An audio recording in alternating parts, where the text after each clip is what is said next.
মালদার হরিশ্চন্দ্রপুর, সেখানেও কিন্তু রাস্তা সারাইকে ঘিরে তুলকালাম পরিস্থিতি তৈরি হলো। রাস্তা সারাইয়ে নিম্নমানের সামগ্রী ব্যবহার করা হচ্ছে এমনটাই অভিযোগ। প্রশাসনের নির্দেশ অগ্রাহ্য করে ওয়ার্ক অর্ডার না টাঙানোর অভিযোগ এবং ওয়ার্ক অর্ডার না টাঙিয়ে রাতের অন্ধকারে রাস্তা সারাই হচ্ছিল এমনটাই বলছেন স্থানীয় মানুষজন। 12 বছর আগে হয়েছিল, 10 বছর আগে। আজও সেই রাস্তাটা সলিড, আর এটা স্যার 3 বছর আগে হয়েছিল এই রাস্তাটা, ঢালাই রাস্তাটা। এখান থেকে হসপিটাল তছনছ করে দিল। কিন্তু এবার স্যার আমার এটা মেন রাস্তা হলো হসপিটাল যাওয়ার জন্য। একটা যদি পেশেন্ট যায় স্যার, কোনো রাত্রেবেলা 7টার পর কোনো টোটোবেলা পাওয়া যায় না, দিনের বেলা টোটোবেলাকে আমাদের বাড়িতে চার্জ করতে হবে।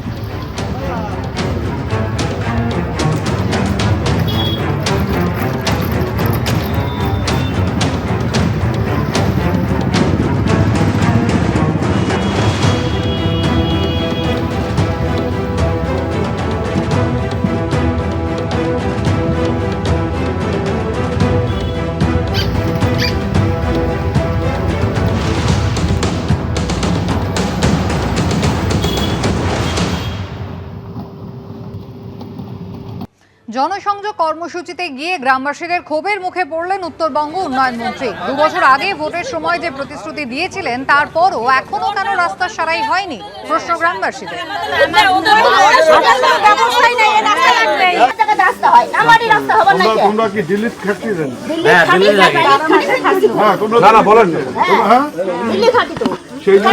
সেই জন্য তোমার কথা শিখে গেছেন এত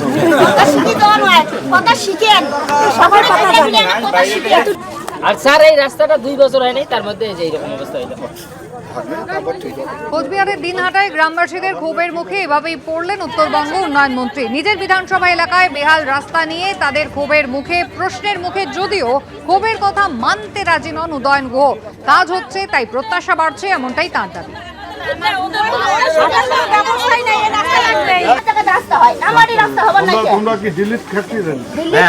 তিনি জানেন ভালো করে মিথ্যা প্রতিশ্রুতি দিতে হবে ভোটে জিততে গেলে, এবং ভোটে শুধু জেতা নয়, ওনারা কীভাবে ভোটে জিতেছেন সেটা মানুষ জানে।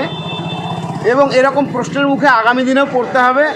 কাজ তো করেনি, বা কাজ যেগুলো হয়েছে সেগুলো অতি নিম্নমানের কাজ, 6 মাসের মধ্যে সেগুলো শেষ হয়ে যাচ্ছে।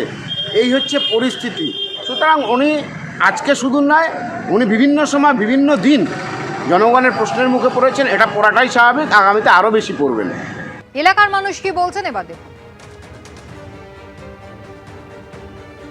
একটা সময় ছিল যে এখানে যে রাস্তা আছে সেই রাস্তাও মানুষের ছিল না। এখন আস্তে আস্তে চারিদিকে পরিস্থিতি দেখে মানুষের আবদার বাড়ছে, মানুষের দাবি বাড়ছে। ওইখানে ওরকম রাস্তা হয়েছে, আমার এখানে হবে না কেন? সেই কারণেই এই রাস্তার দাবি।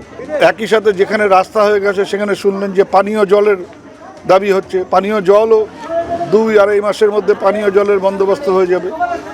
আস্তে আস্তে বিভিন্ন রকম চাহিদা বাড়বে মানুষের।